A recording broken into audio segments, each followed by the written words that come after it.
Good afternoon, everyone. Our topic is all about moral responsibility.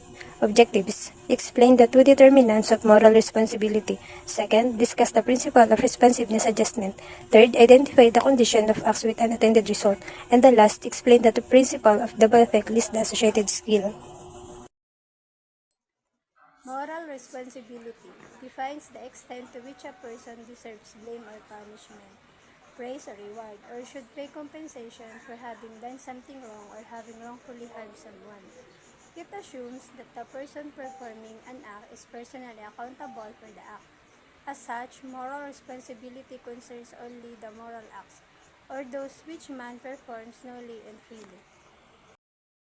So, moral responsibility refers to the idea that individuals are accountable for their actions, and they have a duty to consider the moral implications of those actions. In words, moral responsibility entails the idea that individuals must be held responsible for the consequences of their choices and actions, especially in situations where those choices have a significant impact on others. Legal responsibility. Legal responsibility is based on penal laws or legal standards strictly enforced by the state. Legal responsibility is involved definite sanctions such as fines, imprisonments, and even death. Legal responsibility means a duty imposed on someone to do something whenever imposed by the law or created by agreement. Legally responsible has corresponding meaning. For example, in a workplace, a supervisor has legal responsibility for ensuring employees follow safety protocols. If an employee is injured, the supervisor could be held accountable for not enforcing safety measures. Determinants of moral responsibility. For a person to be held morally responsible for his act, it is important that his act be deliberate or voluntary. The act must be knowing and free. If a person fully knows and fully intends his act, then the act is perfectly voluntary. It is important to take note that a person is morally responsible only for his act, and what is effect in which it has is: number one is knowledge of relevant facts and the morally wrongfulness of the act. Number two is freedom in performing the act. This explains why individuals below the age of reason the common norms of good conduct, and is also within a person's power to ask information. A person's moral responsibility also diminishes if the person is not acting freely, that is, by his own violation of powers. For instance, an unethical action or lying done under tremendous pressure or threat and intimidation is not entirely a free action. Therefore, a person who is control of his action is responsible for their consequences.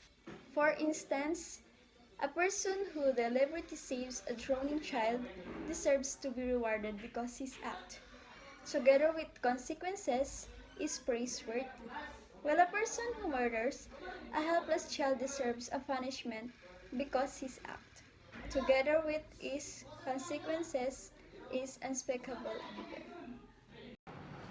Moral responsibility is a complex and debated topic in philosophy and ethics. These are some factors contributing to moral responsibility including knowledge, intention, and etc. Knowledge refers to an individual's awareness of potential harm of moral implication of their actions. And the intention is a crucial. It indicates a person's moral character and degree of responsibility. Action with an intended result.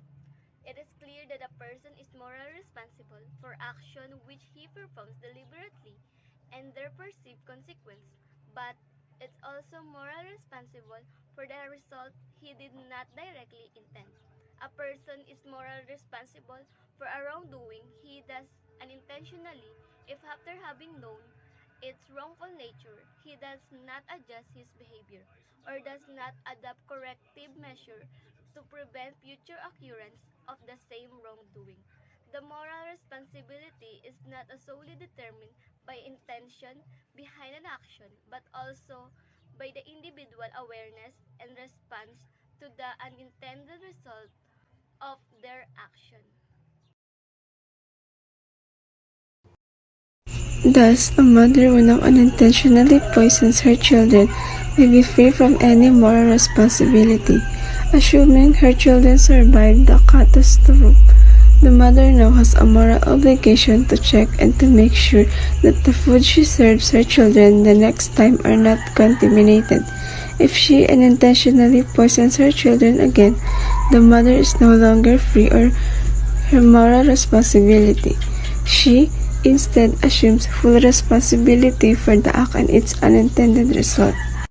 Thus, a person who repeatedly commits the same act that produces evil result not directly intended, even if his action remains involuntary, is no longer excused from guilt and assumes full responsibility for his act and its unintended consequences.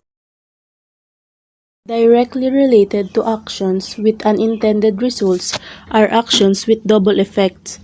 In cases where the act performed has produced two different consequences or results, one good intended and the other evil unintended, it is unclear whether the doer is morally liable for the evil result of his action.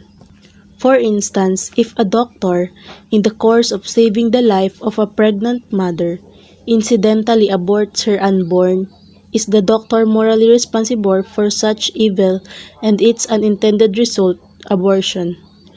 In this case, the direct intention, saving the life of the mother, is perfectly good, but the act has resulted not only saving the mother, which is morally good, but also in the incidental killing of the fetus, which is undoubtedly evil.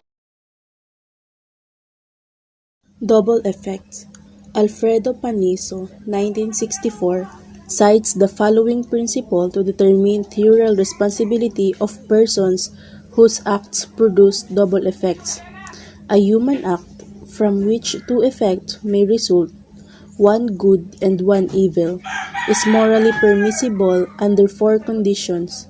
If any of these conditions is violated, then the action is not justifiable and should not be done. These four conditions are: number 1, the action which produces double effect must be good in itself or at least morally indifferent. Number 2, the good effect must not come from the evil effect. To do evil in order to achieve something good is not justified. Number 3, the motive of the doer must be towards the attainment of the good.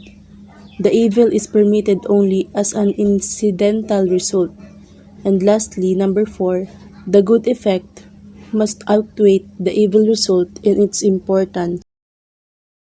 On Pinizo principle and following its four conditions, we can say that the doctor in our case example is not morally responsible for the evil effect because first the act of saving the mother is in itself good. Second, the good effect, which is the life of the mother has been saved, does not come from the evil effect but from the therapeutic act itself. Third, the motive of the doctor is towards the attainment of the good, which is the saving of the life of the mother, and abortion as a devil effect is just an incidental result. And lastly, the good effect, which is the saving of the life of the mother, outweighs in importance the evil result.